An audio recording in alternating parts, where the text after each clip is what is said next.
In the bustling town of Enugu, where the red earth met the green hills and the marketplace sang with 1,000 voices, there lived two sisters as different as the sun and the moon.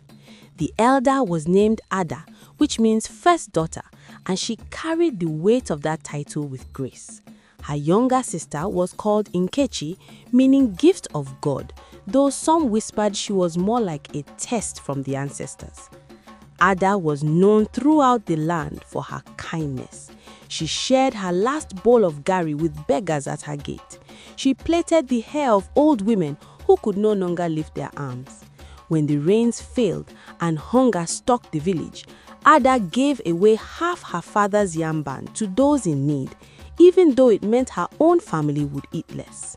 Nkechi, meanwhile, was beautiful, so beautiful that men forgot their own names when she walked past. Her skin glowed like palm oil in sunlight, and her waist moved like a river when she danced.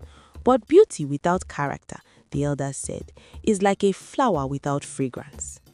One market day, a young man named Chidi came to Enugu. He was a trader from a prosperous family in a neighboring village, with shoulders broad from carrying heavy loads and eyes that crinkled with laughter. When he saw Ada helping an elderly woman carry her firewood, something stirred in his heart. "What is your name?" he asked her. "Ada," she replied, not looking up from her task. "Then you are well named," he said, "for you truly are a first daughter, first in kindness, first in dignity." From that day, Chidi courted Ada properly. He brought kola nuts to her father, he helped her brothers in their farm, he sat with her mother and learned her favorite recipes. The families agreed to the marriage and preparations began for a wedding that would be remembered for generations. But Nkechi's heart burned with jealousy like pepper in an open wound. "Why should my sister marry such a fine man?" she muttered to herself. "I am more beautiful. I am younger. Men turn their heads when I pass, but they barely notice her." The night before the wedding, as Ada slept peacefully, dreaming of her future, Nkechi crept into the family shrine. There, she knelt before the carved figure of their chi, their personal god, but she did not pray with a pure heart. "Great Spirit, give me the power to take what should be mine. Let Chidi's eyes see only me tomorrow. Let him forget my sister's name." The shrine was silent. Even the ancestors turned their faces away from such a prayer. Undeterred, Nkechi visited the compound of Mama Ugu, a woman who dealt in dark charms. For 3 heavy bags of cowries, Mama Ugu gave her a tiny gourd. "Pour this into your sister's palm wine tonight. She will sleep so deeply that even thunder cannot wake her. When morning comes, you will wear her wedding clothes and the groom will be yours." "But won't people notice?" Nkechi asked. Mama Ugu's laughter was like the cawing of crows. "Beauty blinds people better than any charm. They will see what they expect to see." That evening, as the house buzzed with final preparations, Nkechi brought her sister a calabash of palm wine. "Drink, sister," she said sweetly. "Tomorrow is your special day. You must rest well." Ada, trusting and tired, drank deeply. Within moments, her eyelids grew heavy as grinding stones, and she fell into a sleep as deep as death. While the household snored, Nkechi locked Ada in the back room and dressed herself in the wedding attire. The expensive coral beads, the elaborately tied wrapper, the golden headpiece that had cost their father 6 goats.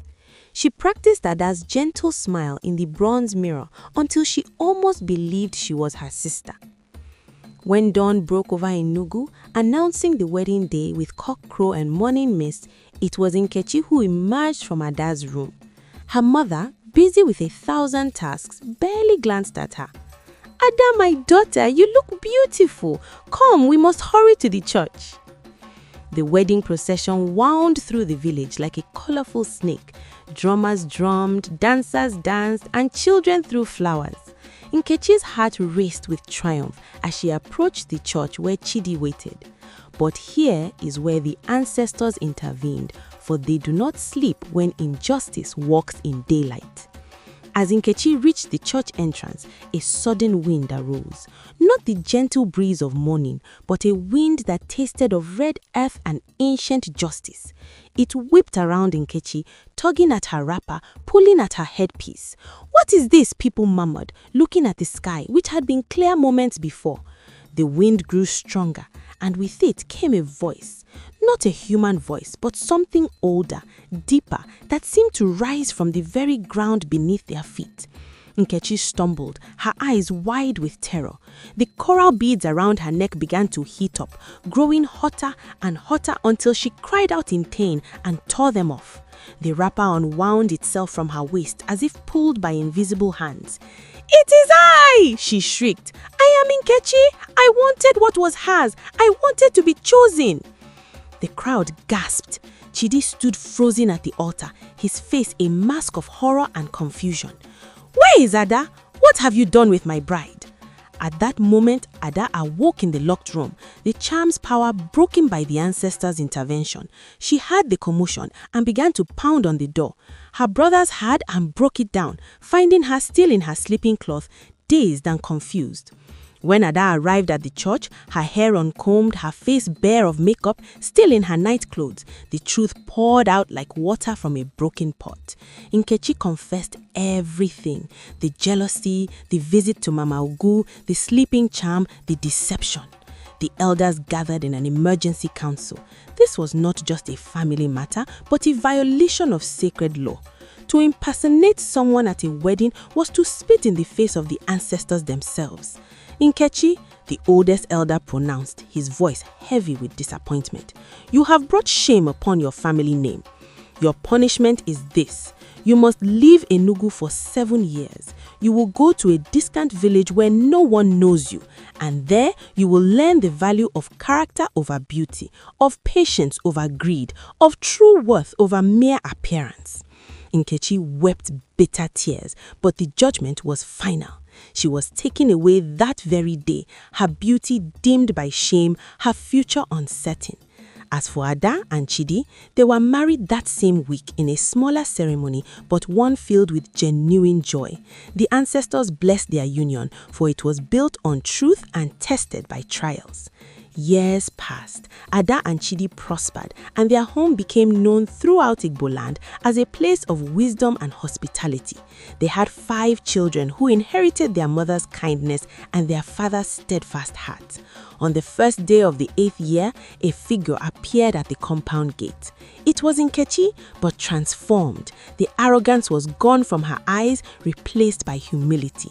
The hardness of gone from her mouth, replaced by gentleness. She had spent 7 years helping widows and orphans in a far village, learning the lessons she had refused to learn at home.